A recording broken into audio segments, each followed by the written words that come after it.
the car, you can see some shaking in the car itself. Obviously, there's 2 people in it, so it didn't really, set any bells and whistles off. So I walk up. At this point, I can start hearing one of the subjects in the back, I don't know who it is, yelling and cursing by the fact that it's, Officer James had struck him. He didn't think it was right. He's going to go to jail for this. So I open up the back door, turn on my flashlight. It's the juvenile who's on the back passenger side. Says that he got struck by Officer James. I did a check of his face where he said that he was struck was in the face. Did not see any marks at this point in time. I said, just hold on. We'll get it taken care of. Just hold on for a minute. So I closed the door, got with Officer James. I said, start verifying the warrants on these guys. Let's try to verify who they are, and let's start working on all the arrest and booking report until Chris Stanley can get there. All right, let me stop you for just a second so I can catch up. He's walking away from the car. There's obviously some type of commotion. When you get there, this is when the juvenile claims that the officer struck him. Correct. Okay. You take your flashlight, you look at the you look at the juvenile that's in the back seat. You don't notice anything outright. Correct. Do you have any conversation with Officer James, or does he say anything about that there was an altercation at that point?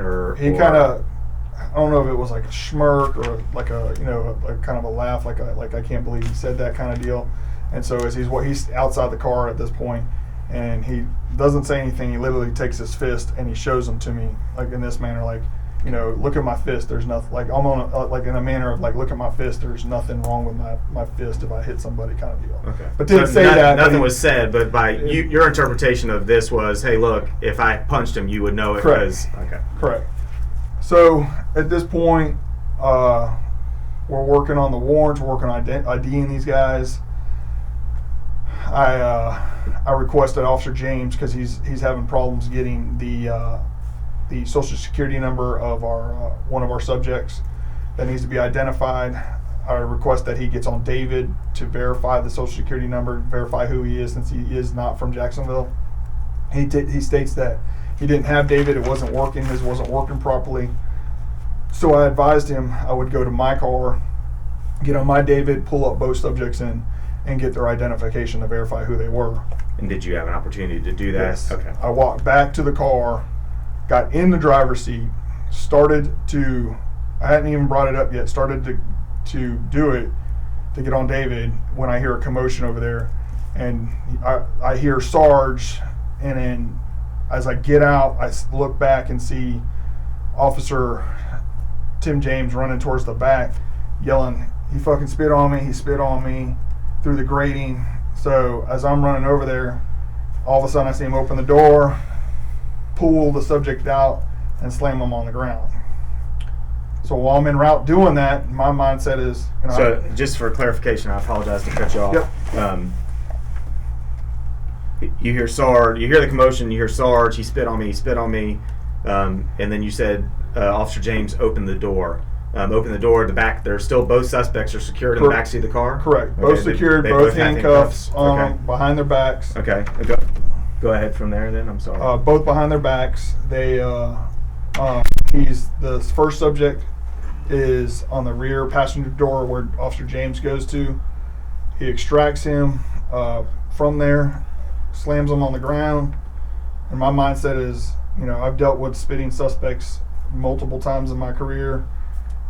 And I'm literally going, okay, if he spit on you, did he do more than that? Or, so I'm in my head, I'm trying to formulate, okay, is there more to this situation? What's going on?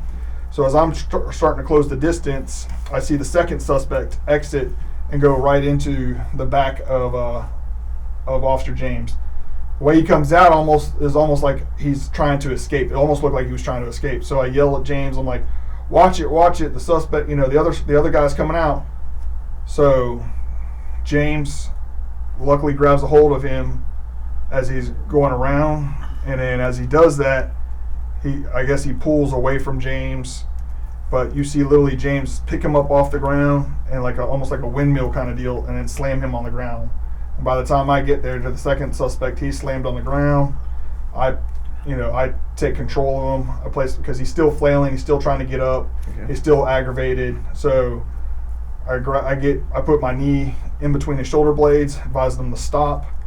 I advised Officer James, who has control of our first suspect who got extracted from the vehicle, to place him back in the vehicle because we want to control the scene, and having both out wasn't ideal. Okay. So I tell him, put him back in the vehicle, hurry up. Let me just pause you just for clarification, and we'll pick up at the car.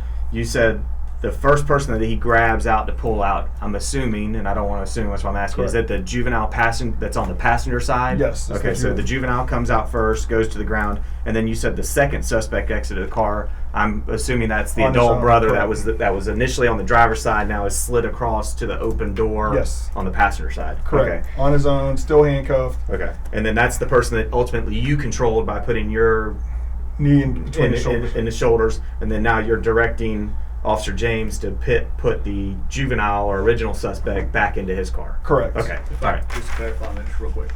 The adult one that you helped subdue on the ground, he comes out of the car. You say James takes him to the ground. Do you recall that person, was he saying anything? Do you recall him saying anything while he was coming out of the car or anything? I don't know the exact words. He was mad at the fact that what James was doing towards his brother. Okay. That was his focus. Like, you can't do that. That's bullshit, Okay. And as we had him down, he's like, get the handcuffs off of me.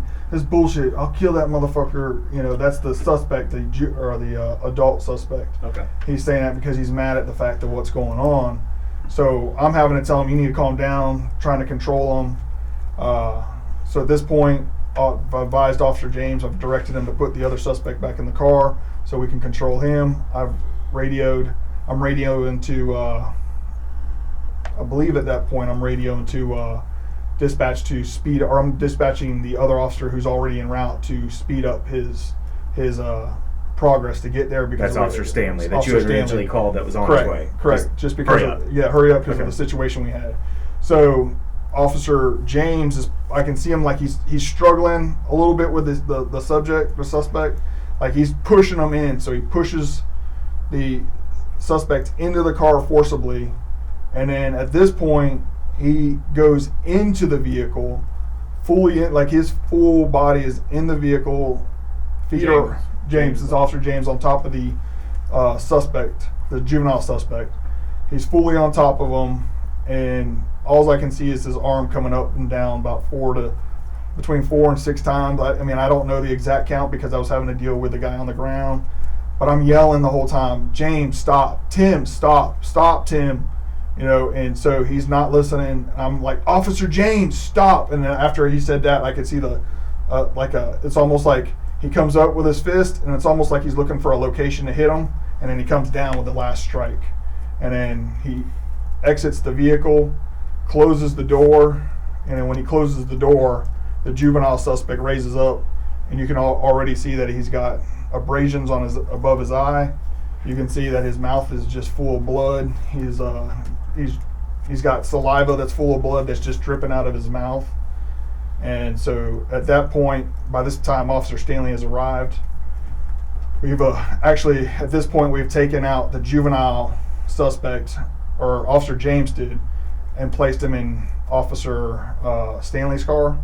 I don't know the reason behind that. They did it while I still controlled the other suspect. When they did that, I placed the other suspect in the Officer James's car to keep them separated. And after that whole altercation, at that point, I started making some notifications due to the actions that I observed.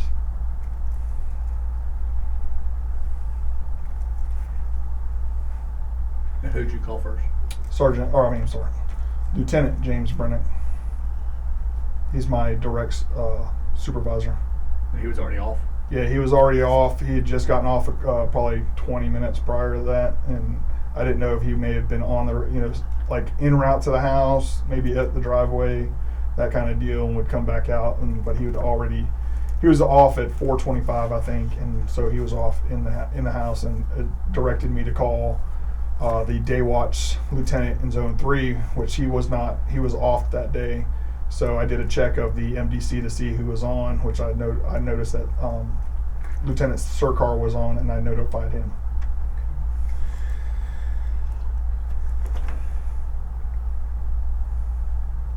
at any point that from the point that the initial "he spit on me" statement was made by Officer James in regards to going around to the car, did you, I know Officer Stanley may not have been there at this point, Officer James, did anybody say, hey, we're going to take him out to put a spit mask on him? Did they do anything? I know you said you were trying to process why he came out of the car. Correct. Presumably, if that's the only reason, did you ever see any effort to put a spit mask on him in the time that you were there? Not at all. It wasn't you- brought up. And understanding that they were mouthy in the initial kind of resistance to want to be placed in custody until you used the little bit of pain compliance, and he realized, okay, did you yourself ever see the suspects do anything to warrant Officer James, or anybody for that matter, striking a person that's handcuffed? No, not at all. I mean, like you said, they were mouthy. They were saying stuff, but I mean, that's a normal day thing for officers. So I mean, it just wasn't, to me, it just didn't seem like that was needed.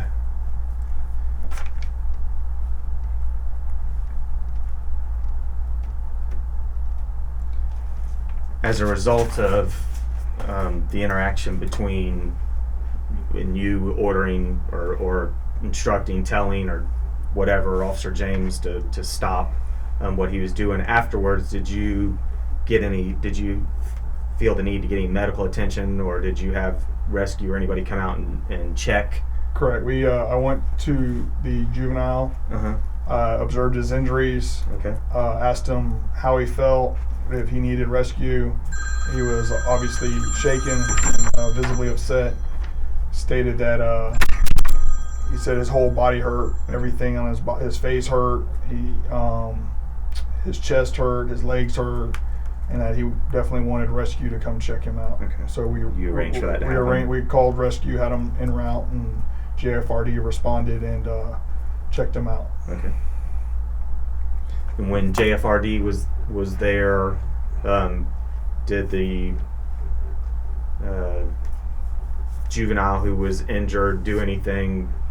Did he resist or fight? No. Either your efforts, you being the police, or the fire department, in an effort to treat him? No, not at all. Okay.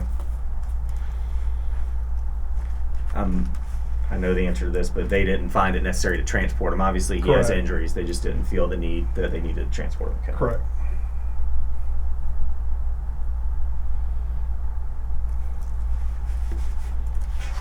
Just a second, make sure that other than who you later found out was a correctional officer that was the initial complainant who called Orange County to get the additional information, and I've spoken to him, was there anybody else? Did you see any other citizens or people around at the time, other officers or anybody that may have witnessed this? There was a second citizen with the JSO employee. Robert, that was which I spoke to. Correct. Okay. I didn't have his name, That's but fine. he was with him the whole time. So when they came up and made first initial contact with me, the two subjects were together. When I went to use the restroom, those two were already in dailies together. When I came out, they were together. When I exited, they were together and everything. So they always stood together the whole time. So, the best of your knowledge, all the witnesses that you are aware of to this incident, we've had an opportunity to speak with. No one that you know of witnessed it and left before we could get there. Okay. After this incident occurred, did you have occasion to ask Officer James why he struck him, or this is when you started making the calls to Lieutenant Brennick and Sircar? At that point, I knew this was going to go a route that I shouldn't start asking any questions, Okay. so I made the notifications at that point. Okay. Did he being Officer James, make any statements to you? I know you didn't question, did he make any statements concerning what was going on to you?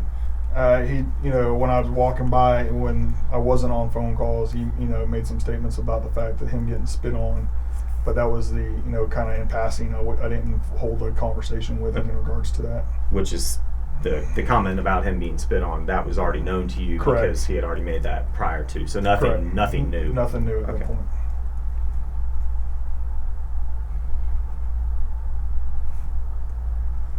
All right. If you'll give me just a second, and I'll be right back, and then we'll go on.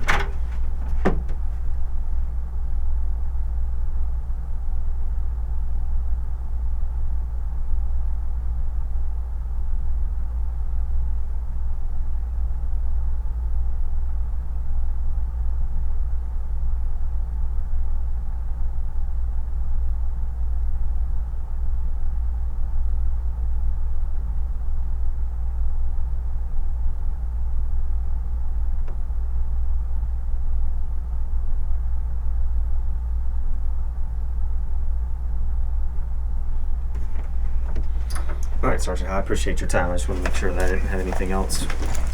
Detective Bodine came in and had to leave. Okay.